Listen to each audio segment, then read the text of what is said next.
नाजरीन, पाकिस्तान ने मजलूम फ़लस्तीनियों के लिए तिब्बी अमदाद भेजने का ऐलान कर दिया। पाकिस्तान के इसराइली बर्बरियत के शिकार फ़लस्तीनियों के लिए इंसानी हमदर्दी की बुनियाद पर तिब्बी अमदाद भेजने का ऐलान कर दिया। डेली पाकिस्तान ग्लोबल के मुताबिक वफाकी वज़ीर इत्तलात और नशरियात फवाद चौधरी ने कहा है कि इमरान खान फ़लस्तीन के हवाले से कायद-ए-आज़म की पॉलिसी के अमीन हैं और वह पहले दिन से उम्मत मुसलमा की रहनुमाई कर रहे हैं। फ़लस्तीन के नुमाइंदों और तुर्क सदर रजब तैयब एर्दोगान ने भी फ़लस्तीन के हवाले से पाकिस्तान के किरदार को सराहा है।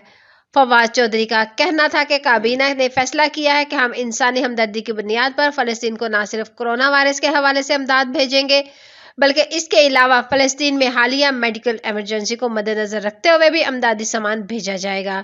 वफाकी वज़ीर का कहना था कि अंकारा में पाकिस्तान, तुर्की, फ़लस्तीन और सूडान के वज़ीराए ख़ारजा मौजूद हैं और इंडोनेशिया के वज़ीर ख़ारजा भी पहुँच रहे हैं। ये 5 ममालिक के वज़ीराए ख़ारजा इकट्ठे न्यूयॉर्क जाएंगे। इस मौके पर फवाद चौधरी ने ऐलान किया कि पाकिस्तान में जुमे के रोज़ यौम यकजहती फ़लस्तीन मनाया जाएगा। तो नाज़रीन, इस वीडियो को लेकर अपनी कीमती राय का इज़हार नीचे कमेंट्स बॉक्स में ज़रूर करिएगा। वीडियो अच्छी लगे तो इसको लाइक कर दें और चैनल को सब्सक्राइब कर दें।